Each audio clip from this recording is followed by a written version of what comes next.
Scriptures చూపించాడు. So నిజమైన Christmas వెలుగు, నిజమైన క్రిస్మస్ జీవము, నిజమైన క్రిస్మస్ ఎటర్నల్ లైఫ్ నిత్య జీవము, నిజమైన క్రిస్మస్ రక్షణ. సో మనందరికి రక్షణ వచ్చిన దినము, వెలుగు వచ్చిన దినము, సంతోషము ఆనందము వచ్చిన దినము అదే క్రిస్మస్. సో అందుకే లోకరక్షకుడు అని ఊరికే అనలేదు. ఈ లోకాన్ని రక్షించడానికి దిగి వచ్చిన దేవుడు, దేవాది దేవుడి యొక్క దైవ కుమారుడు యేసు ప్రభువారు. సో ఆయన వల్లనే ఈ రక్షణ వస్తుంది. ఆయన కాక ఇంకెవరి వల్ల కూడా ఈ రక్షణ కాదు.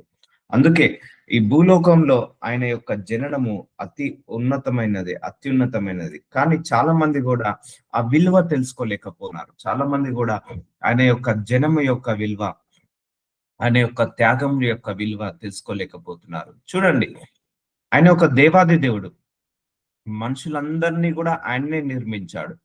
సో కానీ మనిషి కోసము ఇలా చిన్న పిల్లవాడి అవతారం ఎత్తి వచ్చాడు. చిన్న పిల్లవాడి అవతారంలో ఆయన జన్మించాడు. అలాగే మనం ఎలాగైతే ఆ గర్భంలో ఉంటామో, చీకటి గర్భంలో, ఆయన కూడా దేవాది దేవుడై ఉండి ఆయన కూడా చీకటి గర్భంలో 9 నెలలు ఉండడం జరిగింది. ఆయన పెద్ద సర్వోన్నతుడైన సర్వశక్తిమంతుడు. ఆయన ఆకాశము తన పాదపీఠము, ఆకాశము తన సింహాసనము, భూలోకము తన పాదపీఠము. ఆయన ఆకాశంలో కూర్చుంటేనట తన పాదాలు కిందగా ఆంతాయట. అంత పెద్ద దేవుడు చిన్న అవతారం ఎత్తాడు. నరమానవుడి రూపం, పసి బాలుడి రూపంలో, బేబీ రూపంలో ఆయన మారడం జరిగింది. సో ఇది దేవుడి యొక్క రక్షణ భూలోకానికి. ఎందుకంటే ఆయన తగ్గించుకున్నాడు. చూసారు, అంత పెద్ద దేవుడు ఆయన ఆకారంలో మాత్రమే తగ్గించుకోవట్లేదు, ఆయన హృదయంలో కూడా తగ్గించుకున్నాడు. ఆయన క్యారెక్టర్ లో, బిహేవియర్ లో, అన్ని విషయాలలో తగ్గించుకొని మన కోసం వచ్చాడు. సో కాబట్టి మనం కూడా అన్ని విషయాలలో తగ్గించుకోవాలని దేవుడు చెప్తున్నాడు. కాబట్టి లోకరక్షకుడు జన్మించాడు. ఇంకా కొన్ని వాక్యాలు ఉన్నాయి, అవన్నీ చూసుకుందాము.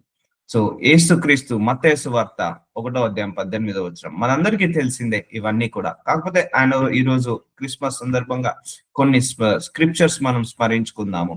యేసుక్రీస్తు జనన విధి ఎట్లనగా, ఆయన తల్లి అయిన మరియా యోసేపునకు ప్రదానము చేయబడిన తర్వాత, ఆయన తల్లి పేరేంటిది? మరియా.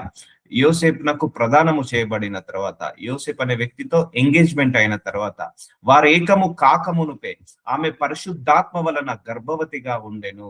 చూసారా, ఇది యేసు ప్రభువారి యొక్క పుట్టుకకు రహస్యం ఇది. సో అందరూ భూలోకంలో ఇద్దరు మనుషులు, యాజ్ పర్ ద బైబిల్ ఇద్దరు వ్యక్తులు భార్య భర్తల కలయిక లేకుండా పుట్టిన వాళ్ళు. ఒకరు ఆదాముని దేవుడు దేనితో తీశాడు? మట్టిలో నుంచి తీశాడు. సో రెండోది యేసు ప్రభువారు పరిశుద్ధాత్మ శక్తితోటి, పరిశుద్ధాత్మ వలన గర్భవతిగా కలగడం జరిగింది. ఈ ఇద్దరు మాత్రమే బైబిల్ ప్రకారము ఏంటిది స్త్రీ పురుషుల కలయిక లేకుండా పుట్టిన వాళ్ళు. సో అందుకే ఆయన యొక్క జననం ఎలాంటిది? పరిశుద్ధమైన జననము, పరిశుద్ధాత్మ వలన గర్భవతిగా ఉండేను. So Christmas is the symbol of holiness. So చెప్తున్నాను కదా అండి. సో అందుకే మనం దాని యొక్క ఇంటెన్షన్ చూసుకుంటూ రావాలి. నేను నిన్న రాత్రి చెప్పడం జరిగింది, Christmas is the intention of holiness, Christmas is the intention of symbol of righteousness, Christmas is the symbol of light, Christmas is the symbol of glory, Christmas is the symbol of salvation, Christmas is the symbol of eternal life, నిత్య జీవము, వెలుగు, పరిశుద్ధత, పవిత్రత, నీతి. So ఇవి Christmas, నిజమైన Christmas లో ఉండాల్సిన లక్షణాలు. సో ఆమె భర్త అయిన యోసేపు నీతిమంతుడై ఉండి ఆమెను అవమానపరచనొల్లక. సో ఆ యోసేపు ఎవరు? నీతిమంతుడు. ఆమెను అవమానపరచనొల్లక రహస్యముగా ఆమెను విడనాడను ఉద్దేశించాను. సో ఎందుకంటే వీళ్ళిద్దరికి ఎంగేజ్మెంట్ అయింది, కానీ ఎలాంటి ప్రమేయం లేకుండా ఆమె గర్భాన్ని తాల్చింది. ఎలాంటి పురుషుడు ప్రమేయం లేకుండా ఆమె గర్భాన్ని తాల్చడం వల్ల ఆయనకు అనుమానం వ్యక్తపరచబడింది. ఆమె యొక్క హస్బెండ్, ఆ యొక్క యోసేపు, ఆయన రహస్యముగా ఆమెను వదిలేద్దామని ఉద్దేశించుచున్నాడు, మనసులో అనుకుంటున్నాడు. సో ఇది అవమానకరం ఇది. సో ఆమెను అల్లరి చేయాల్సిన అవసరం లేదు. సో మనం రహస్యంగా మానేద్దాము, ఎక్కడికైనా ఆమెను వదిలించుకొని వెళ్ళిపోదామని ఆశపడుతున్నాడు, ఆలోచిస్తున్నాడు, ఉద్దేశిస్తున్నాడు. సో అతడు ఈ సంగతులను గూర్చి ఆలోచించుకొనుచుండగా, ఇదిగో చూడండి, అతను ఈ సంగతుల్లో గూర్చి ఆలోచించుకుంటున్నాడు. ఏమని ఆలోచిస్తున్నాడు? ఈమె గర్భవతి అయింది, సో నేను ప్రమేయం లేకుండా ఎంగేజ్మెంట్ అయింది, సో ఆమెను అల్లరి చేయొద్దు, సో మనం వదిలించుకొని వెళ్ళిపోదాము, ఆమెకు దూరంగా వెళ్ళిపోదాము, ఆమెను మర్చిపోదాము అని ఆలోచించుకుండగానే ఇదిగో ప్రభు దూత స్వప్నమందు అతనికి ప్రత్యక్షమే. చూసారా అండి, మన ఆలోచనలు కూడా దేవుడికి తెలుసు అండి. గుర్తు పెట్టుకోండి, నేను చాలా సందర్భాల్లో చెప్పాను, మన ఆలోచనలు దేవుడికి తెలుసు, మన తలంపులు దేవుడికి తెలుసు. మనం నోరుతో చెప్తేనే మనకు దేవుడికి అర్థమవుతుందని అనుకోవద్దు. మనం నోరుతో చెప్పకుండా కూడా మన మనసు ద్వారా, మన ఆలోచనల ద్వారా కూడా దేవుడికి అర్థమవుతుంది, దేవుడికి తెలుస్తుంది. అందుకే ఆయన మన ఆలోచనలను కూడా ఆశీర్వదిస్తాడు. ఎప్పుడైనా మన మనసులో ఉన్న ఆలోచనలు, తలంపులు, ఉద్దేశాలు ఎప్పుడు కూడా పాజిటివ్ గా ఉండాలి. అప్పుడే నీ లైఫ్ కూడా పాజిటివ్ గా ఉంటుంది. సో ఇక్కడ ఆయన ఏమైనా ప్రేయర్ చేశాడా, దేవుడికి ఏమైనా ఎక్స్ప్లెయిన్ చేశాడా? ఆయన మనసులోనే ఆలోచించుకుంటున్నాడట. ఆలోచించుకుండగా ఇదిగో ప్రభు దూత స్వప్నమందు అతనికి ప్రత్యక్షమై, సో ప్రభు యొక్క దూత ఆయనకు కలలో ప్రత్యక్షమై, దావీదు కుమారుడవైన యోసేపు, నీ భార్య అయిన మరియను చేర్చుకొనుటకు భయపడకుము. సో యోసేపు, నీ భార్య మంచిది, నీతిమంతురాలు, పరిశుద్ధురాలు, ఆమెను చేర్చుకోవడానికి అంటే ఆమెను పెళ్లి చేసుకోవడానికి భయపడకు, ఆమెతో నివసించడానికి భయపడకు. ఆమె గర్భము ధరించినది పరిశుద్ధాత్మ వలన కలిగినది. సో పరిశుద్ధాత్మ వలన ఆ గర్భము కలిగినదని చెప్తున్నాడు ఆ యొక్క దూత. సో ఇది దేవుడి యొక్క రహస్యం, జననం యొక్క రహస్యము. సో తెలుసుకోవాలి మనము ఆయన యొక్క రహస్యం, ఆయన యొక్క జననం యొక్క రహస్యం ఏంటిది అనేది. సో తగ్గించుకోవడం. సో చూసారా అండి, అంత పెద్ద దేవుడు నర రూపంతో చిన్న బాలుడి రూపాన్ని ధరించుకొని వచ్చిన దేవాది దేవుడు తన ప్రజలను పాపంలో నుండి ఆయన్ని రక్షించును. చూసారా, so Christmas is the symbol of salvation అని చెప్పాను కదా, పాపంలో నుంచి రక్షించడు, మన పాపంలో నుంచి విడుదల, అంటే we are set free from the sin. So Christmas is the symbol of set free from sins. అందరం కూడా పాపంలో నుండి రక్షించబడ్డాము గనక ఆయనకు యేసు అనే పేరు పెట్టేది నేను. సో ఇది దేవుడి యొక్క రహస్యము. సో మనందరం కూడా రక్షించడానికి, కాపాడుకోవడానికి, ఆదుకోవడానికి, సహాయం చేయడానికి, నరకం నుంచి తప్పించడానికి, మంటల నుంచి, అగ్ని నుంచి మనల్ని విడుదల కలిగించడానికి, అలాగే మరణం అనే ముళ్ళు విరవడానికి ఆయన పరలోకం నుంచి భూలోకానికి దిగి వచ్చిన రోజు. సో అందుకే there is a purpose behind that is birth. ఆయన యొక్క ఏంటి జననానికి ఒక పర్పస్ ఉంది. సో చాలా గొప్ప పర్పస్. ఆయన లాంటి జననము ఇక భూలోకంలో ఎవరిది ఉండదు, ఎవరిది ఉండబోదు కూడా. ఆయన వల్ల లోకానికి రక్షణ, ఆయన వల్లనే లోకానికి రక్షణ వస్తుంది, ఇంకెవరి వల్ల కాదు, ఏ ప్రవక్త వల్ల కాదు, ఏ మానవుడి వల్ల కాదు, ఎవరి వల్ల కూడా రక్షణ దొరకదు, ఆయన వల్ల మాత్రమే రక్షణ దొరుకుతుంది. ఇదిగో కన్యక గర్భవతి అయి కుమారుణ్ణి కనను, ఆయనకు ఇమ్మాన్యుయల్ అని పేరు పెట్టుదురు. సో ఆమె పేరు కన్యక, అంటే మరియమ్మ ఏంటిది, ఇంకా ఏ పురుషుణ్ణి కూడక ముందుకే సో కన్యగాన ఉండగానే గర్భవతి అయింది గనుక ఆయనకు ఇమ్మాన్యుయల్ అనే పేరు పెట్టుదురు అని ప్రభు తన ప్రవక్త ద్వారా పలికిన మాట నెరవేరినట్లు ఇదంతయు జరిగేను. ఇమ్మాన్యుయల్ అనే పేరు భాషాంతరము దేవుడు మనకు తోడని, గాడ్ విత్ అస్. సో ఇది దేవుడు మన మినిస్ట్రీకి పెట్టిన పేరు, ఈ బైబిల్లో నుంచే తీసిందండి. దేవుడు ఇమ్మాన్యుయల్ కి పేరు నాకు భాషాంతరం ఏంటిది, దేవుడు మనకు తోడని. సో మన గాడ్ విత్ అస్ ని దాన్ని ఇంగ్లీష్ లో అంటారు, దేవుడు మనకు తోడు, గాడ్ విత్ అస్. సో ఈ God with us global ministry పేరు ఇగో బైబిల్లో ఈ వచనం నుంచి తీయబడింది. దేవుడు బయలుపరచబడ్డాడు ఈ మినిస్ట్రీకి, God with us global ministry అని పెట్టమని. సో ఇక్కడ రాసి పెట్టబడింది. సో ఇమ్మాన్యుయల్ అంటే దేవుడు మనకు తోడుగా ఉన్నాడని. సో ఆయన ఎప్పుడు పుట్టాలి, ఎక్కడ పుట్టాలి, ఎవరికి పుట్టాలి, ఇవన్నీ కూడా ముందుగానే ప్రవక్త ద్వారా, యెషయా ప్రవక్త ద్వారా రాసి పెట్టడం జరిగింది.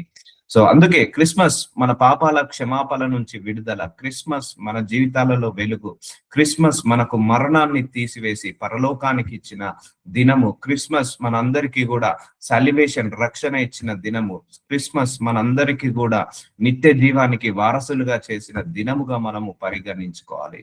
అందుకే you need to praise God. ఆయన మన కోసము దిగి వచ్చాడు, మన కోసము తగ్గించుకున్నాడు, మన కోసము ఆ పశువుల పాకలో తను రిక్తుడుగా తాను తగ్గించుకొని ఆ పేదవాడి ఇంట్లో పుట్టాడు. ఆయన తలుచుకుంటే ఆ కాలంలో భూలోకంలో ఉన్న అందరికంటే ధనవంతుల ఇంట్లోనే పుట్టొచ్చు, కానీ తగ్గించుకున్నాడు ఆయనే.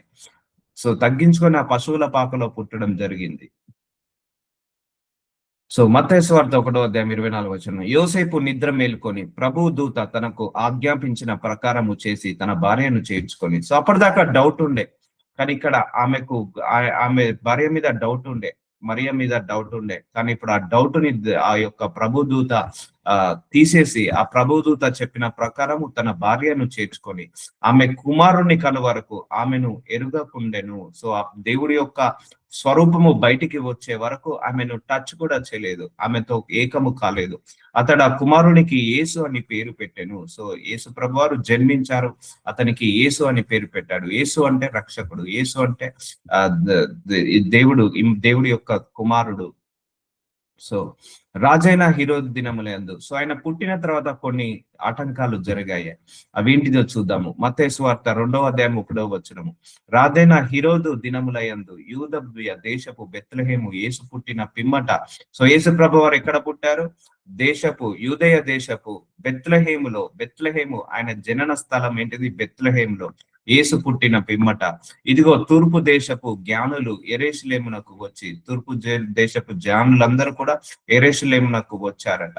యూదుల రాజు పుట్టినవాడు ఎక్కడనున్నాడు? సో ఈయన రాజులకే రాజు, ఆయన రిక్తుడుగా చేసుకొని భూలోకాల్లో పుట్టినవాడు ఎక్కడున్నాడు? తూర్పు దిక్కున మేము ఆయన నక్షత్రము చూచి ఆయనను పూజింపవచ్చితిమని చెప్పిరి. హీరోదు రాజు ఈ సంగతి విన్నప్పుడు అతనితో కూడా యెరూషలేము వారందరూ కలవరపడిరి. సో ఎందుకంటే యూదులకు రాజు ఆయన, ఆ కాలంలో హీరోదు రాజు అతనే ఉండేవాడు. సో నాకు కాంపిటీటర్ ఇంకెవరు పుట్టారని ఆయన కలవరపడ్డాడు ఆ రాజు.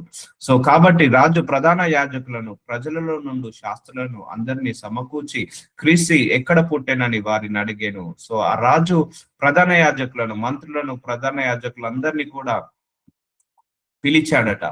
ఆ క్రీస్తు ఎక్కడ పుట్టాడని వారిని అడిగాను. అందుకు వారు యూదయ బెత్లెహేములోను, ఎలా అనగా యూదయ దేశపు బెత్లెహేము, నీవు యూదా ప్రధానులతో ఎంత మాత్రము అల్పమైన దానవి కావు.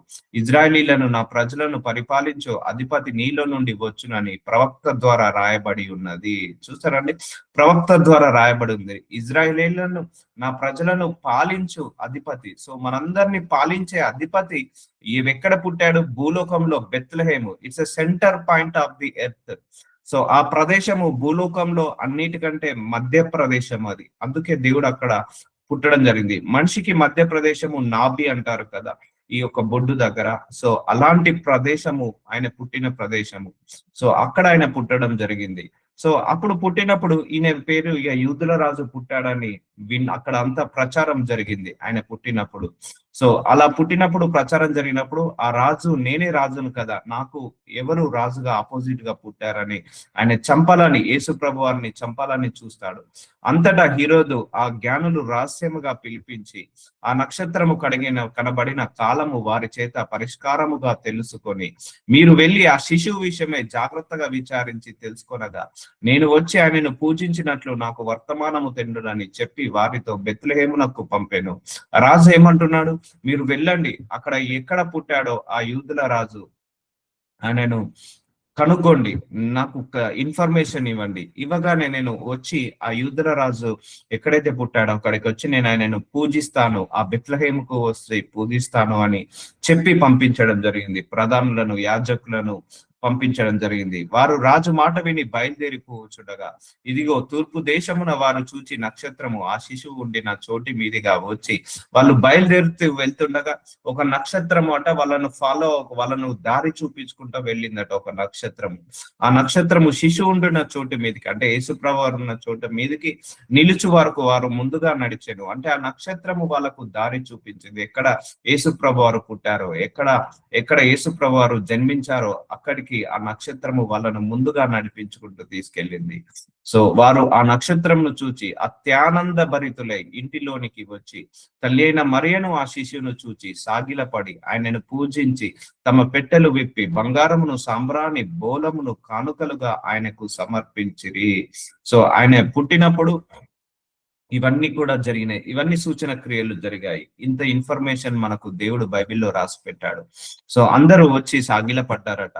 ఆ పెట్టెలు విప్పి బంగారము, సాంబ్రాణి, బోలమును కానుకలుగా ఆయనకు సమర్పించిరి. తర్వాత హీరోదునొద్దకు వెళ్ళవద్దని స్వప్నమందు దేవుని దేవత బోధింపబడిన వారై మరి ఒక మార్గమున తమ దేశమునకు తిరిగి వెళ్ళిరి. చూసారండి, హీరోద్ అనే రాజు యాక్చువల్ గా పంపించింది ఏమని చెప్పి పంపించాడు? నేను కూడా వచ్చి పూజిస్తాను, నేను కూడా వచ్చి కాపాడుతాను, నేను కూడా వచ్చి ఆయనను పూజిస్తాను, ఆయనను నేను యాక్సెప్ట్ చేస్తాను రాజులాగా అని చెప్పి పంపించిన ఆ హీరోదు యొక్క ఇంటెన్షన్ ఏంటంటే, ఆయనను కనుగొన్న తర్వాత ఆయనను చంపివేయాలన్న ఉద్దేశము ఈ రోజులో ఉంది. అది దేవుడి యొక్క స్వప్నమందు, దేవుడి యొక్క దూత స్వప్నమందు అది బయలుపరచడం జరిగింది. మీరు మళ్ళీ ఈ రోజు దగ్గరికి వెళ్ళొద్దు, మీరు వేరే దారిలో వేరే దేశానికి తిరిగి వెళ్ళురి అని చెప్తున్నాడు. ఒకటే గుర్తు పెట్టుకోండి. సో నీ మీద బ్లెస్సింగ్ ఏదైనా దేవుడు నిర్ణయించాడంటే అది ఎవరు ఆపలేరండి. ఇప్పుడు యేసుప్రభు వారు పుట్టింది ఒక పర్పస్ కోసం, దాన్ని ఆపాలని అపవాది ఎంతో ప్రయత్నించాడు. అంటే హీరోదు ద్వారా ఆయనను పుట్టుకతోటే చంపేయాలని ఎన్నో ప్రయత్నాలు చేశాడు అపవాది. సో కానీ దేవుడు కాపాడుకున్నాడు. సో ఎప్పుడైనా గుర్తుపెట్టుకోండి, so nobody stop your blessings, nobody stop your blessings, what God has prepared you already. So అర్థమవుతుందండి, దేవుడు ఒకసారి నీ జీవితంలో ఒక బ్లెస్సింగ్ ని రాసి పెట్టాడంటే ఎవరు ఆపలేరు. ఇప్పుడు యేసుప్రభు వారు పుట్టినప్పుడే ఆయన మరణించాలని హీరోదు ప్రయత్నిస్తున్నాడు, కానీ దేవుడు కాపాడుకుంటూ వస్తున్నాడు ఆయనను. ఆయన టైం వచ్చే వరకు ఆయన కాపాడుకుంటూ వస్తాడు. సో అందుకే దేవుడు మనకు ఒక ఆశీర్వాదాన్ని రాసి పెట్టాడు అంటే అది ఎవరు కూడా ఆపలేరు. భయపడాల్సిన అవసరం లేదు, బాధపడాల్సిన అవసరం లేదు. సో ఇక్కడ హీరోస్ దగ్గరికి వెళ్ళొద్దని స్వప్నమందు దేవుని దూత బోధింపబడిన వారే మరి ఒక మార్గంలో తమ దేశంకు తిరిగి వెళ్ళిరి. ఎందుకంటే ఆ హీరోద్ అనే రాజుకు తెలిస్తే యేసుప్రభు వారిని చంపివేస్తాడు, కానీ అది చంపివేస్తాడని దేవుడికి తెలుసు. అందుకే ఇలాంటి ఆపదలను యేసుప్రభు వారిని ఎలాగైతే తప్పించాడో గుర్తు పెట్టుకోండి, మనల్ని కూడా మన దేవుడు ఇలాంటి ఆపదలు, మన శత్రువుల నుంచి ఎన్నో తప్పిస్తాడండి. మీకు తెలుసో తెలియదో కానీ మనం ఈరోజు సుఖంగా ఉన్నాము, మనం ఈరోజు ఆనందంగా ఉన్నాము, మనం ఈరోజు జీవంలో ఉన్నాము, మనం ఈరోజు సజీవ లెక్కలో ఉన్నామంటే మన వెనుకల దేవుడు ఎన్ని ప్రమాదాలను ఆపి ఉంటాడు, ఎంతమంది దూతలను పంపి ఉంటాడు. మన వెనుకాల దేవుడు ఎన్నో కార్యాలు చేస్తే గాని మనం ఈ రోజు వరకు ఇలా బ్రతికి ఉండే వాళ్ళము కాదు. సో అందుకే దేవుడికి స్తోత్రం, దేవుడికి మహిమ. సో ఆ రోజు హీరోదు కూడా యేసు ప్రభువారిని చంపేయాలని ప్లాన్ చేసినప్పుడు దేవుడు తప్పించేశాడు. సో మనల్ని కూడా దేవుడు అలా తప్పించేస్తాడండి. సో వారు వెళ్ళిన తర్వాత ఇదిగో ప్రభుదూత స్వప్నమందు యోసేపునకు ప్రత్యక్షమై ఈరోజు ఆ శిశువుని సంహరింపవలనని ఆయనకు వెతకబోచున్నాడు. చూసారా అండి, మనకు ఎంత ప్రొటెక్షన్ ఉంటుందో. ఇప్పుడు యేసు ప్రభు వారిని చంపాలని ఎవరికి ఐడియా, ఎవరికి కూడా తెలియదు చంపుతున్నారని. ఒక హీరోదుకు ఒక్కడికే తెలుసు. ఆ హీరోదు యేసు ప్రభు వారిని సంహరించాలని, చంపివేయాలని చూస్తున్నప్పుడు దేవుడికి తెలుసు. సో అందుకే మన వెనకాల కూడా మనల్ని ఎవరైనా నాశనం చేయాలని చూసినా అది దేవుడికి తెలిసిపోతుంది. మన వెనకాల మనల్ని ఎవరైనా గోతులు తీయాలని చూసినా, మనల్ని సంహరించాలని చూసినా అది దేవుడికి తెలిసిపోతుంది. దేవుడు ముందుగానే వాటిని తప్పించి వేస్తాడు. సో ప్రభు దూత స్వప్నమందు యోసేపునకు ప్రత్యక్షమై హీరోదు ఆ శిశువును సంహరింపవలనని ఆయనకు వెతకబోచున్నాడు గనుక నీవు లేచి ఆ శిశువును ఆయన తల్లిని వెంట పెట్టుకొని ఐగుప్తునకు పారిపోయి. సో చూసారా, తప్పిస్తున్నాడు, మరణాన్ని తప్పించి వేస్తున్నాడు. సో ఆయనకు రానున్న ప్రమాదాన్ని తప్పించి వేస్తున్నాడు దేవుడు. ఐగుప్తునకు పారిపోయి నేను నీతో తెలియజేయ వరకు అక్కడే ఉండునని అతనితో చెప్పాను. సో ఒకటే గుర్తు పెట్టుకోండి, దేవుడు కూడా మన జీవితంలో కొన్ని విషయాలలో మూమెంట్ ఇస్తాడు. మనం ఉన్న ప్రదేశం నుంచి మార్చేలాగా, మనం ఉన్న ఇంటి నుంచి మారేలాగా, మనం ఉన్న దేశం నుంచి వెళ్ళిపోయేలాగా, సో మనం ఉంటున్న ఉద్యోగం నుంచి వేరే ఉద్యోగం వెళ్ళేలాగా దేవుడు మన జీవితంలో కూడా ఇలాంటి మూమెంట్ ఇచ్చినప్పుడు యాక్సెప్ట్ చేయండి, హ్యాపీగా యాక్సెప్ట్ చేయండి. ఎందుకంటే మనం ఒక ప్లేస్ లో ఉంటే ప్రమాదం అని తెలిస్తే దేవుడు ఆ ప్లేస్ లో మనల్ని ఉంచడు.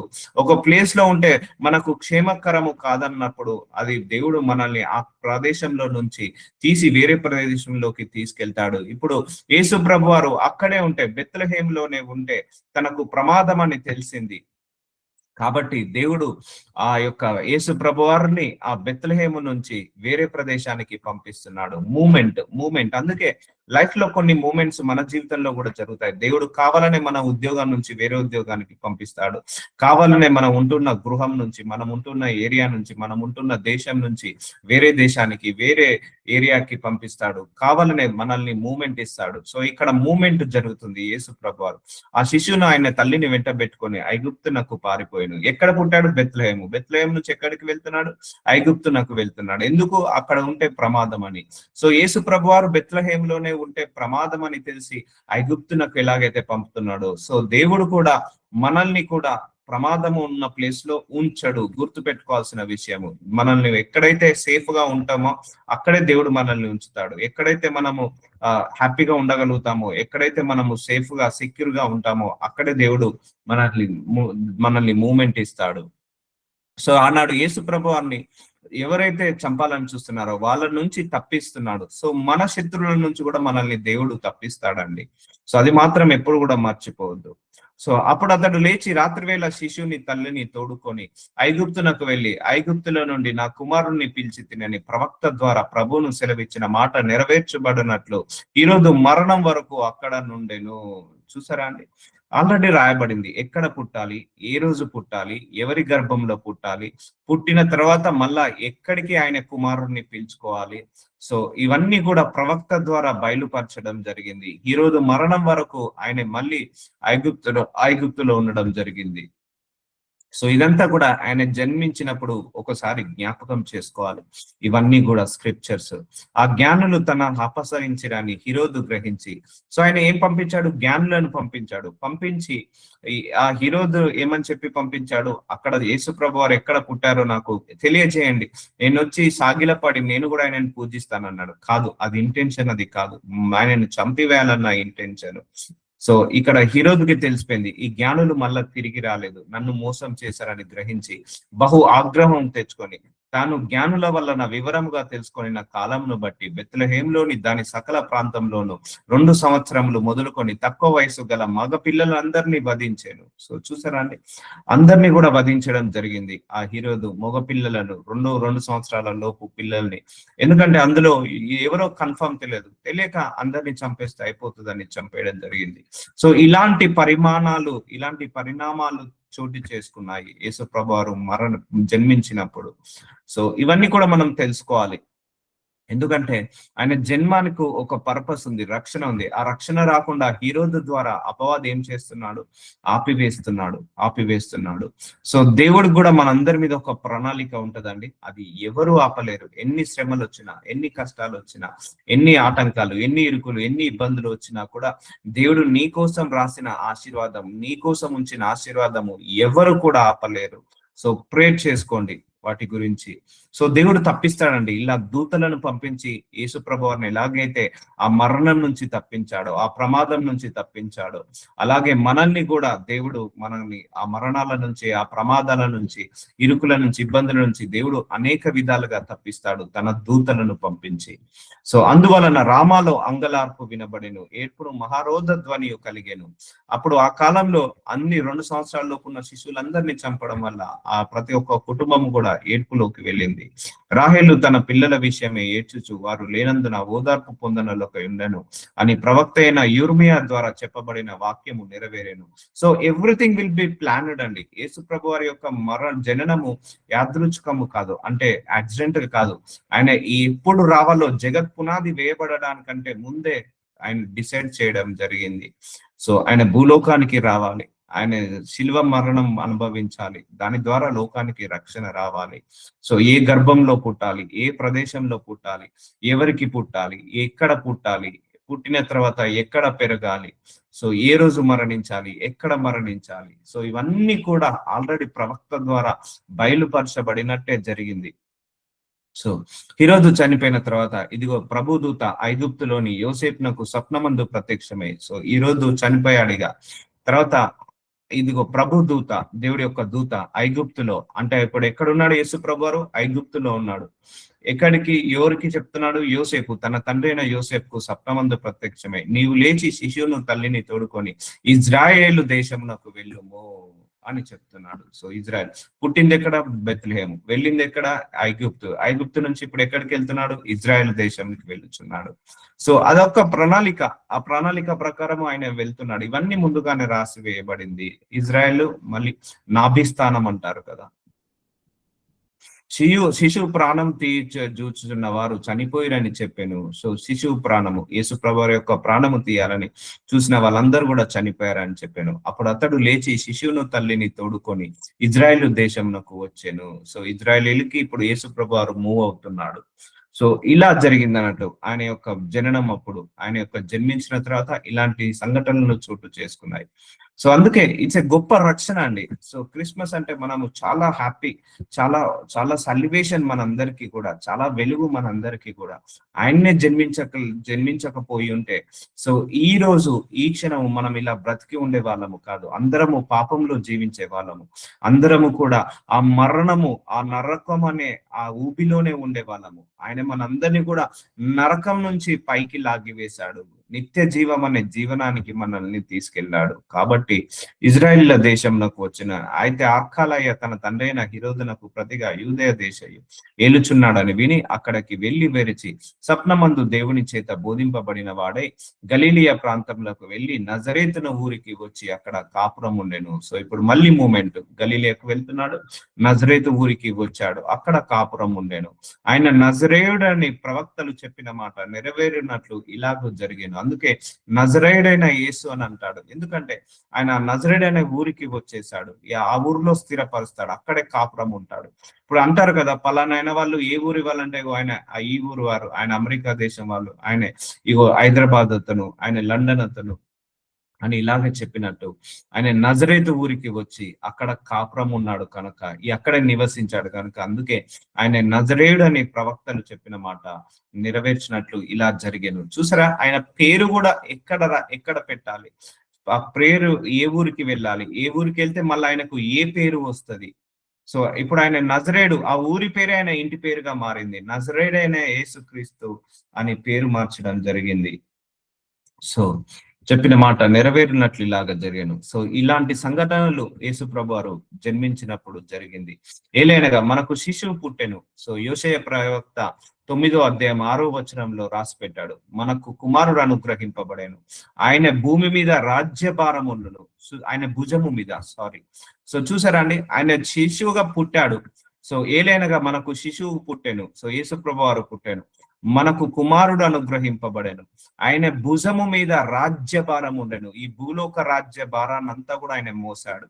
సో ఆయన భుజం మీద అంటే ఆ సిలువ మోస్తాడు కదా, అదే ఆయన భుజము, ఆయన భుజం మీద రాజ్యభారాన్ని పెట్టాడు. ఆశ్చర్యకరుడు, ఆయనకున్న పేరేంటిది? ఆశ్చర్యకరుడు.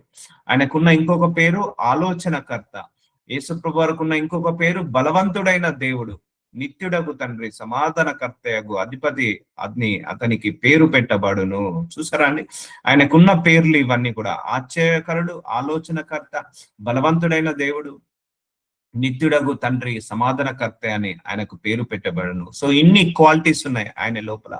సో అందుకే you need to know about your God. నేను అందుకే చెప్తాను కదా, Christmas you need to know about your God. ఎందుకు ఈ క్రిస్మస్ జరుపుకోవాలి, ఎందుకు ఈ క్రిస్మస్ యొక్క ఇంటెన్షన్ ఏంటి, ఈ క్రిస్మస్ యొక్క నిజ ఉద్దేశం ఏంటిది. So I'm not against that. So cake cut చేసుకోండి అండ్ క్యాండిల్స్ వెలిగించండి, పార్టీ సెలబ్రేట్ చేసుకోండి, మంచి మంచి ఆహారాన్ని తినండి, మనకున్నది ఒకటే పండుగ. సో దానికంటే ముందుగా why we celebrate the Christmas, what is the intention behind that, what is the root cause for that. So అవన్నీ కూడా మనం నేర్చుకోవాలి, ఒకసారి స్మరించుకోవాలి. సో ఆయన మీద ఏమున్నదట? రాజ్య భారం ఉన్నదట. మనందరి భారాలను మోయడానికి ఆయన వచ్చాడండి, తగ్గించుకున్నాడు. So Christmas is the sacrifice కూడా అనుకోవచ్చు. తగ్గించుకొని మానవుడి రూపంలో, ఆ బాలుడి రూపంలో జన్మించాడు. మన రాజ్య భారాన్ని, భూలోక రాజ్య భారాన్ని అంతా కూడా ఆయన భుజాల మీద వేయబడి ఉంది. ఆశ్చర్యకరుడు ఆయనకు పేరు, ఆలోచనకర్త, బలవంతుడైన దేవుడు, నిత్యుడగు తండ్రి, సమాధానకర్తయగు అధిపతి అని అతనికి పేరు పెట్టబడును. సో ఇవన్నీ కూడా ప్రవక్త అయిన యోషయ 9వ అధ్యాయంలో 6వ వచనంలో రాసి పెట్టాడు. సో ఇలాంటి లోక రక్షకుడు పుట్టబోతున్నాడు, పుడతాడు, రక్షణ వస్తున్నాడు. కానీ ఇప్పటికీ కూడా యూదులు జీసస్ క్రైస్ట్ వచ్చిందంటే చాలా మంది నమ్మరు. చాలా మంది కూడా జీసస్ క్రైస్ట్ ఇంకా రాలేదు, వస్తాడు, ఇంకా జన్మించలేదు, జన్మిస్తారని కూడా ఇంకా చాలా మంది అపోహలో ఉన్నారు. సో లూకాసు వార్త 2వ అధ్యాయం 1వ వచనం, ఆ దినములలో సర్వలోకమునకు ప్రజా సంఖ్య రాయవలనని కైసరు ఔగస్తు వలన ఆజ్ఞ అయ్యాను. ఇది కురోనియా సిరియా దేశమునకు అధిపతి అయి ఉన్నప్పుడు జరిగిన మొదటి ప్రజా సంఖ్య. ఇప్పుడు జనాభా లెక్కలు రాస్తారు కదా, యేసు ప్రభువారు పుట్టినప్పుడు కూడా జనాభా లెక్కలు రాయడం జరిగిందట. సిరియా అధిపతి ఆ దినములలో సర్వలోకమునకు ఆ దినములలో యేసుప్రభువారు పుట్టిన దినములలో సర్వలోకముకి ఆ లోకంలో ప్రజా సంఖ్య రాయాలని అనుకున్నారట. అప్పుడు మొదటి ప్రజా సంఖ్య. సో ఆయన పుట్టినప్పుడు పుట్టక ముందు వరకు కూడా ఎవరు కూడా జనాభా లెక్కలు రాయలేదండి. ఆయన పుట్టినప్పుడే మొదటి జనాభా సంఖ్య, ప్రజా సంఖ్య రాయడం జరుగుతుంది. అందరూ ఆ సంఖ్యలో రాయబడుటకు తమ తమ పట్టణంలోకి వెళ్ళిరి. సో ఎవరెవరు ఎక్కడ పుట్టారో అక్కడికే వెళ్ళినప్పుడు ఎవరు ఏ దేశంలో పుట్టారు, ఏ రాష్ట్రంలో పుట్టారు, ఏ ఊరిలో పుట్టారు, ఎంతమంది పుట్టారు, సో ఆ జనాభా లెక్కలు రాయడానికి ఎవరి ఊరిలోకి వాళ్ళు వెళ్ళారు. సో అప్పటిదాకా జనాభా లెక్కలు రాయలేదండి. యేసుప్రభువారు పుట్టినాకనే మొట్టమొదటి జనాభా లెక్కలు రాయడం జరిగింది. యోసేపు దావీదు వంశంలోని గోత్రంలో పుట్టినవాడు గనుక తమకు భార్యగా ప్రదానము చేయబడిన గర్భవతి అయి ఉండిన మరియతో కూడా ఆ సంఖ్యలో రాయబడుటకు. సో అప్పటి వరకు దావీదు వంశంలో గోత్రంలో పుట్టినవాడు ఎవరు? యోసేపు. తన భార్యకు ప్రదానము చేయబడి గర్భవతి అయి ఉండిన, సో తన భార్యతో ఎంగేజ్మెంట్ అయింది కానీ పెళ్లి కాలేదు. సో మరియతో ఆ సంఖ్యలో రాయబడుటకు గలియలోని నజరేతు నుండి యూదియాలోని బెత్లెహేం అనబడిన దావీదు ఊరికి వెళ్ళెను. వారు అక్కడ ఉన్నప్పుడు ఆమె ప్రసవ దినములు నిండెను గనక. సో ఎక్కడికి వెళ్ళాడు? బెత్లెహేంకి వెళ్ళాడు. దేనికోసం వెళ్ళాడు? జనాభా లెక్కల కోసం వెళ్ళాడు.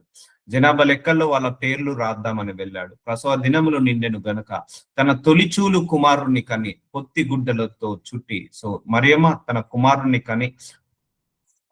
కని పొత్తి గుడ్డలతో చుట్టి సత్రంలో వారికి స్థలము లేనందున ఆయన పశువుల తొట్టిలో పరుండబెట్టెను. చూసారా, యేసుప్రభువారు ఒక రాజుల ఇంట్లో పుట్టలేదు, ఒక దేవుళ్ళ ఇంట్లో పుట్టలేదు, ఒక ధనవంతుల ఇంట్లో, దొరల ఇంట్లో పుట్టలేదు. సో ఒక నార్మల్ వ్యక్తి యోసేపు మరియమ్మ వాళ్ళు పశువుల పాకలో పుట్టాడు యేసు ప్రభువారు. అంటే అంతగా తగ్గించుకున్నాడని. ఆయన తలుచుకుంటే భూలోకంలో అత్యధికమైన ధనవంతుని ఇళ్లలో పుట్టొచ్చు, కానీ అక్కడ పుట్టలేదు. సో అత్యధికమైన పరిశుద్ధురాలి గర్భంలో పుట్టాడు యేసు ప్రభువారు. ఆయన పశువుల తొట్టిలో పరుండబెట్టెను. చూసారా, దేవాది దేవుడు ఇంత సర్వాన్ని సృష్టించిన సర్వ సృష్టికర్త తనను తాను తగ్గించుకొని తనను తాను రిక్తునిగా చేసుకొని ఒక చిన్న బాలుడి రూపంలో వచ్చి ఎక్కడ జన్మించాడు? పశువుల పాకలో పుట్టాడు.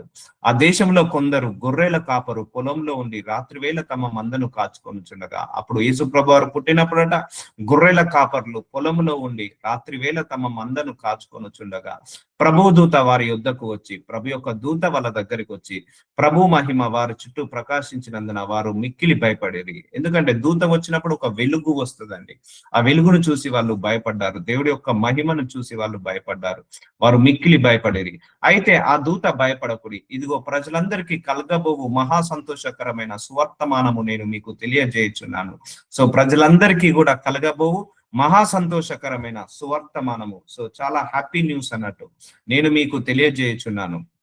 దావీదు పట్టణమందు నేడు రక్షకుడు మీ కొరకు పుట్టి ఉన్నాడు.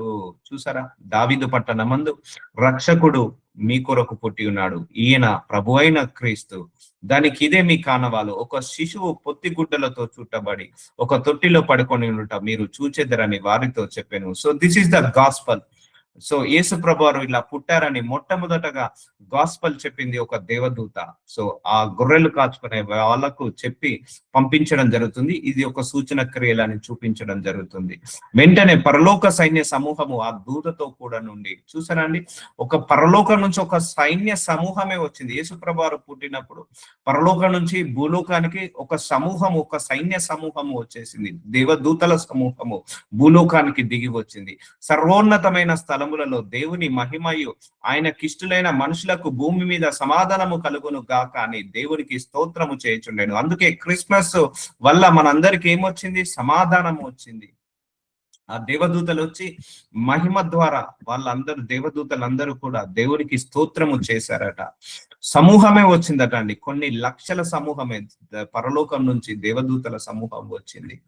So that is the birth behind, that is the secret behind his birth. So ఇన్ని జరిగాయి, ఆయన జన్మించినప్పుడు ఇవన్నీ జరిగాయి. అందుకే మనం స్మరించుకోవాలి ఇవన్నీ కూడా.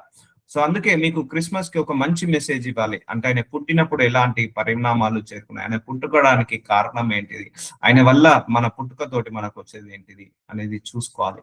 సో అందుకే మనందరికి ఏమొచ్చింది? భూమి మీద సమాధానం వచ్చింది. దేవునికి స్తోత్రము. ఆ దూతలు తమ యుద్ధ నుండి పరలోకమునకు వెళ్ళెను.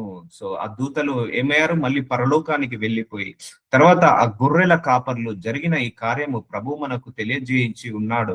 మనము బెత్లెహేం వరకు వెళ్ళి చూద్దాము రండని ఒకనితో ఒకడు చెప్పుకొని, చూసారు, ఒకరితో ఒకడు చెప్పుకొని ఆ గొర్రెల కాపర్ వారికి సువార్త ప్రకటించడం జరిగింది. యేసు ప్రభు వారు పుట్టారు అని, సో ఈ లోకానికి రక్షణ వచ్చిందని, ఈ లోకానికి సమాధానం వచ్చిందని చెప్పి ఆ భూలోకంలో నుంచి అవన్నీ డిసపియర్ అయిపోయాయి, పరలోకానికి వెళ్ళిపోయాయి. ఒక సైన్యమే వచ్చిందండి. ఆయన జన్మించినప్పుడు పరలోకం నుంచి ఒక దేవదూతల సైన్యమే వచ్చేసింది. కొన్ని వేల దేవదూతలు, లక్షల దేవదూతలు వచ్చాయి. వెళ్ళి చూద్దాము రండని ఒకరితో ఒకడు చెప్పుకొని త్వరగా వెళ్ళి మరియను యోసేపును తొట్టిలో పడుకొనున్న శిశువును చూచిరి. మరియను యోసేపును తొట్టిలో పడుకున్న శిశువును చూశారట. వాళ్ళందరూ కూడా వెళ్ళారు. వారు చూచి ఆ శిశువుని గూర్చి తమతో చెప్పబడిన మాటలు ప్రచురం చేసిరి. ఎందుకంటే ఇక్కడ ఆ సువార్త ప్రకటించింది, యేసుప్రభు వారు పుట్టారని చెప్పింది ఎవరు? పరలోకం నుంచి దిగి వచ్చిన ఒక దేవదూత. ఆ దేవదూతలు వచ్చి వీళ్ళకు బయలుపరచడం జరిగింది. ఇదే విషయము మరియకు యోసేపుకి తెలియజేస్తున్నారు. ఇట్లా మాకు ఒక దేవదూత వచ్చారు, ఇట్లా ఒక ప్రదేశంలో ఒక యేసయ్య జన్మించాడు, రక్షకుడు జన్మించాడు, మీరు వెళ్ళండి అక్కడ చూడండి అని బోధించడం జరిగింది. సో ఇవన్నీ కూడా క్రిస్మస్ అని మనం సెలబ్రేట్ చేసుకుంటున్నాం కదా. We need to know all the things. మన అందరం తెలుసుకోవాలి ఇలా జరిగింది ఆయన పుట్టినప్పుడు అని.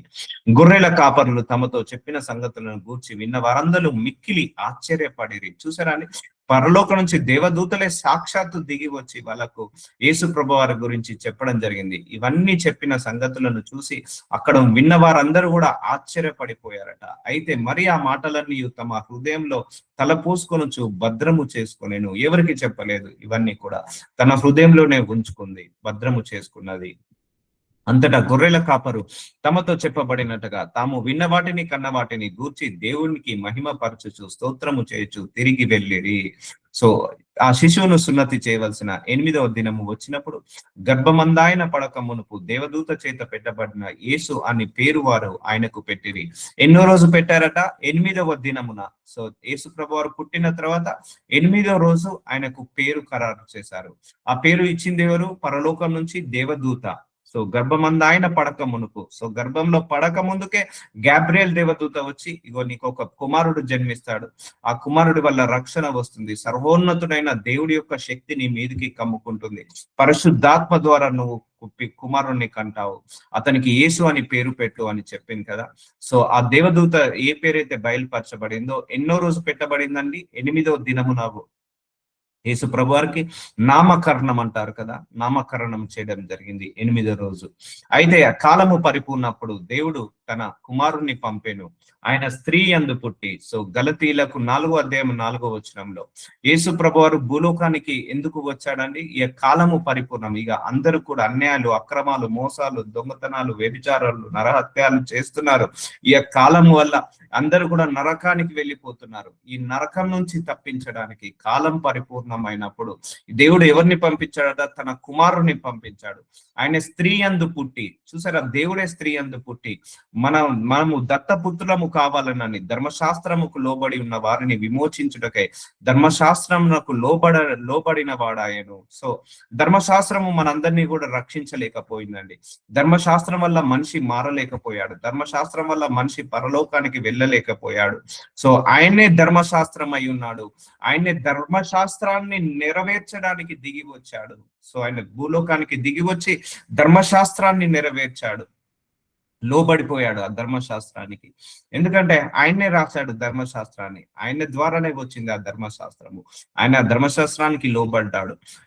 దేవుడు తన కుమారుణ్ణి పంపి ఆయన స్త్రీ యందు పుట్టాడు. సో మనలాగానే బై బర్త్ ఆ యొక్క శరీరాన్ని దాచుకున్నాడు.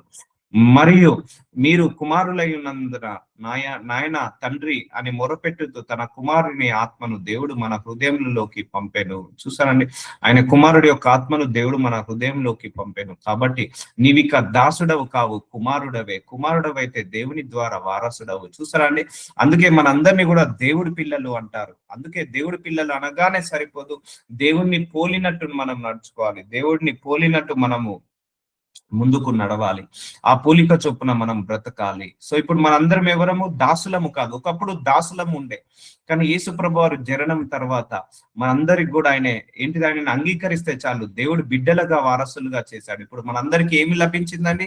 ఆ పరలోక వారసత్వం వచ్చేసింది మనందరికి. దేవుడి బిడ్డలు ఇప్పుడు దేవుడు ఎక్కడైతే నివసిస్తున్నాడో అదే ప్లేస్ లో మనల్ని నివసించడానికి ఆ యొక్క దేవుడు త్యాగమూర్తి అయి భూలోకానికి వచ్చాడు.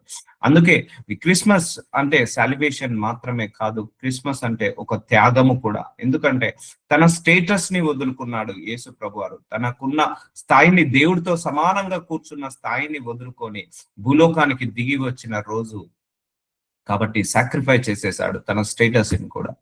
దేవుని ద్వారా వారసుడవు. సో మనందరం కూడా ఇప్పుడు ఎవరికి వారసులమయ్యాం? దేవుడికి వారసులమయ్యాం. మనందరం ఇప్పుడు ఎవరము? కుమారులము, దాసులము కాదు.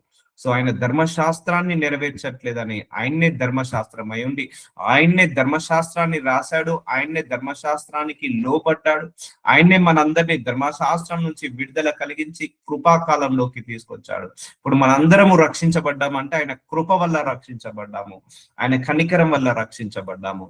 ఆ కాలమందైతే మీరు దేవుని ఎరిగిన వారే నిజమునకు దేవుళ్ళు కాని వారి దాసులై ఉంటిరి గాని, సో ఇప్పుడు మీరు దేవుని ఎరిగిన వారును. సో మనందరం కూడా ఒకప్పుడు ఇతరుల దేవుళ్లకు దాసులమయ్యాము, కానీ ఇప్పుడు మనం యేసు ప్రభువారికి దాసులమైనాము.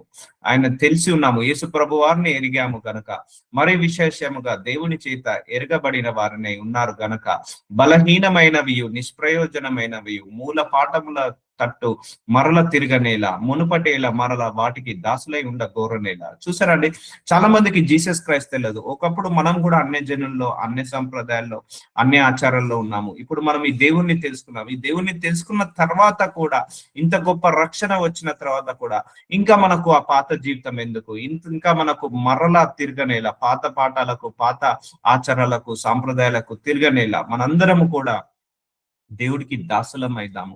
సో నిజమైన క్రిస్మస్ దేవుణ్ణి సంతోష పెట్టినప్పుడే నిజమైన క్రిస్మస్ అండి.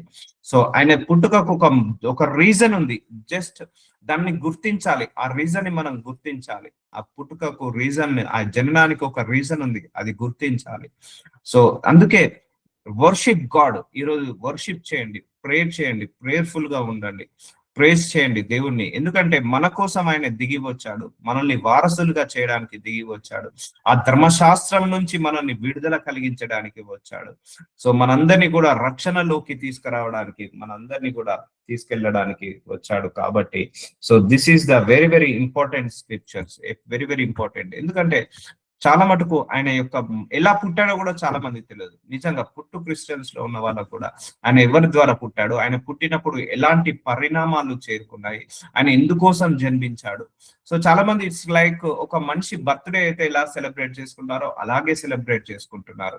సో సెలబ్రేట్ చేయాలి, I'm not against that, I'm not denying that, but you need to no behind that reasons also. నీ యొక్క దాని వెనకాల రీజన్స్ తీసుకోవాలి. ఒక మనిషికి బర్త్డే అయినప్పుడు కేక్ కట్ చేసి అందరిని పిలిచి భోజనాలు పెట్టి, లేకపోతే క్యాండిల్ ఊది, లేకపోతే బెలూన్స్ చేసి పార్టీ ఎలాగైతే చేస్తారో, బట్ యేసు ప్రభు వారి బర్త్డేని కూడా అలాగే మంచి యొక్క ఏంటిది సెలబ్రేషన్స్ ఎలా చేస్తున్నారో అలాగే చేస్తున్నారు, చేయాలి. మనం ఆయన బర్త్డేని మనం సెలబ్రేట్ చేయాలి. But behind that you need to know all the reasons.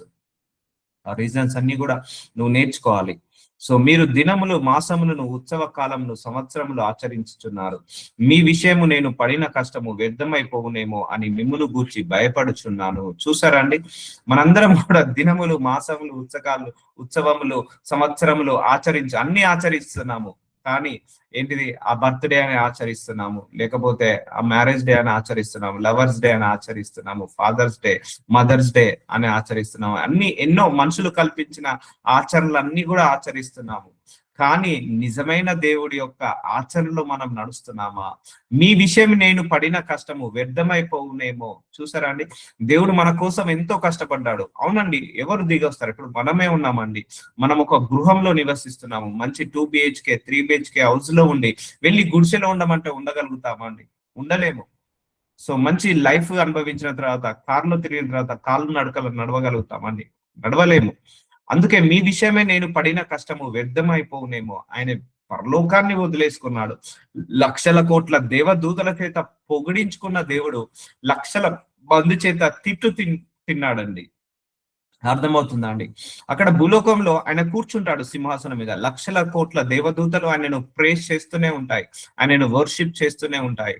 ఆయనను ఆరాధిస్తుంటాయి, స్తుతిస్తుంటాంటాయి, పొగుడుతుంటా ఉంటాయి. ఆయనను ఇంకా ఘనంగా హెచ్చిస్తుంటా ఉంటాయి. సో అలాంటి ప్లేస్ లో ఉన్న ఆ దేవుడు దిగి వచ్చేసి అందరి చేత తిట్లు పడ్డాడు, అందరి చేత కొట్లు పడ్డాడు, అందరి చేత గుద్దించుకున్నాడు, అందరి చేత కొరడా దెబ్బలు, అవమానపరిచాడు, పడ్డాడు, బలహీనపడ్డాడు. అయినా కూడా ఆయన హ్యాపీగా ఉన్నాడు.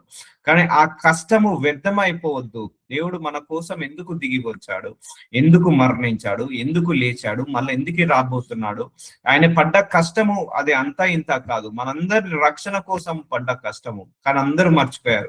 చాలా దేశాల్లో అసలు దేవుడు అనేవాడే లేడు అంటున్నారు. చాలా మంది దేశాలలో దేవుడు అనే కాన్సెప్టే లేదు, తీసేసేసారు. దేవుడు అనే కాన్సెప్ట్, జీసస్ క్రైస్ట్ అనే కాన్సెప్టే తీసివేసేసారు. ఎందుకంటే ఆయన పడ్డ కష్టము వ్యర్థమైపోతుంది. చెప్తున్నాను కదా, రాను రానున్న రోజుల్లో very few people are knowing about Jesus Christ. Very few people only worshiping the God, praising the God, believing the God. So many people are believing the science, many people are believing the scientists or medicines, but nobody, many less people only, they are faithful in on the earth. కొంతమంది మాత్రమే faithful గా ఉంటున్నారు. So వ్యర్థం కావద్దండి. ఆయన జన్మము వ్యర్థం కావద్దు, ఆయన మరణము వ్యర్థము కావద్దు, ఆయన పుట్టుకకు వ్యర్థము కావద్దు, ఆయన యొక్క సాలివేషన్ వ్యర్థం కావద్దు. అందుకే మీ విషయమే నేను పడిన కష్టము అంత ఇంత పడ్డ కష్టం కాదండి. పశువుల పాకలో, చలికాలంలో పశువుల పాకలో అక్కడ పుట్టడం జరిగింది. సో ఒక ఊరు నుంచి ఇంకో ఊరికి, ఒక ఊరు నుంచి ఇంకో ఊరికి వెళ్ళడం జరిగింది. సో మంచి స్వరూపము, మంచి తేజస్సు, మంచి ఆకారము, మంచి వెలుగు, మంచి ఆత్మ స్వరూపం ఉన్న దేవుడు ఇలాంటి పాపపు శరీరాన్ని ధరించుకొని రావడం జరిగింది. చిన్న బాలు రూపంలో ఆకాశంలో కూర్చుంటే ఆయన భూలోకంలో పాదపీఠాలు అందుతాయి, పాదపీఠము ఆయన భూలోకంలో ఉంటుంది. అలాంటి పెద్ద దేవుడు చిన్న స్వరూపంలోకి, బాలుడి రూపంలోకి ఆ 9 నెలలు గర్భంలో పుట్టాడండి, చీకటి గర్భంలో నివసించాడు. సో ఇదంతా కూడా మన కోసం పడిన కష్టము అది వ్యర్థమైపోవునేమో అని మిమ్మల్ని గూర్చి భయపడుచున్నాను. వ్యర్థం కావద్దు. సో సహోదరులారా, నేను మీ వంటి వాడనైతిని గనుక మీరును నా వంటి వారు కావాలని మిమ్ముని వేడుకొనుచున్నాను. సో ఇది దేవుడు మనము ఆయన స్థాయికి వెళ్ళట్లేదని ఆయనే మన స్థాయిలోకి వచ్చాడు. అర్థమవుతుందా అండి? సో మనందరము కూడా దేవుడి స్థాయిలోకి వెళ్ళలేకపోతున్నాము. ఆయన ఆలోచించినట్టు ఆలోచించలేకపోతున్నాము, ఆయన మాట్లాడినట్టు మాట్లాడలేకపోతున్నాము, ఆయన ప్రవర్తించినట్టు ప్రవర్తించలేకపోతున్నాము.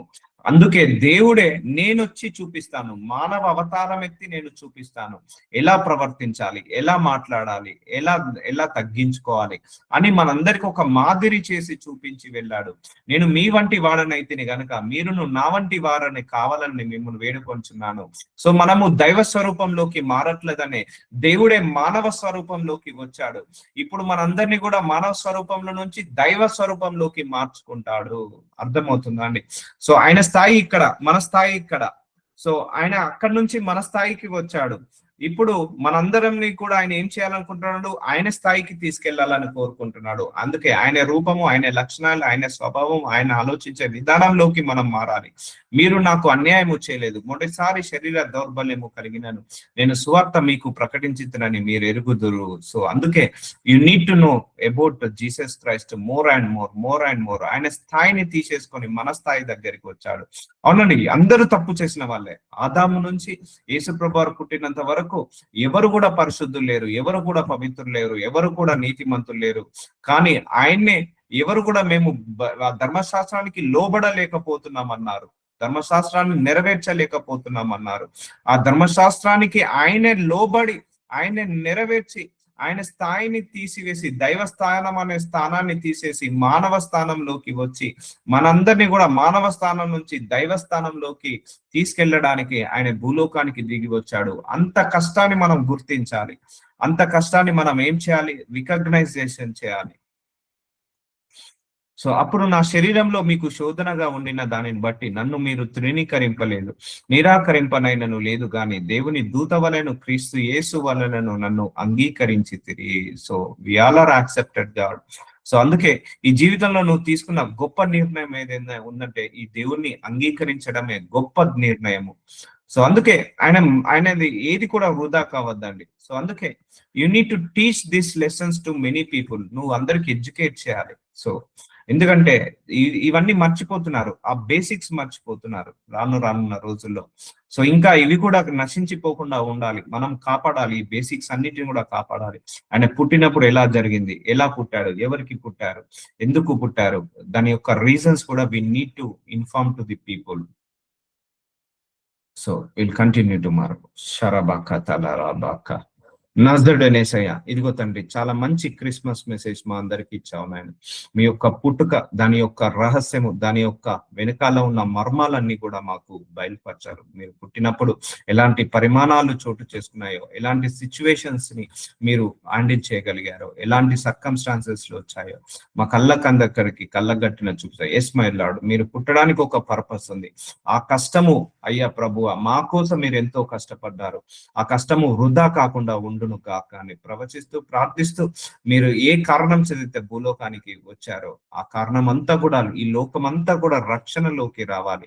యేసయ్య, మీ ముందు ప్రతి ఒక్క మోకాళ్ళు సాగిలపడాలి. ఆనాడు జ్ఞానులు ఎలాగైతే మీ ముందు సాగిలపడ్డారో అలాగే ప్రతి ఒక్కరు కూడా మీ ముందు సాగిలపడులాగా సహాయం చేయమని యేసు నామంలో ప్రార్థిస్తున్నాను తండ్రి.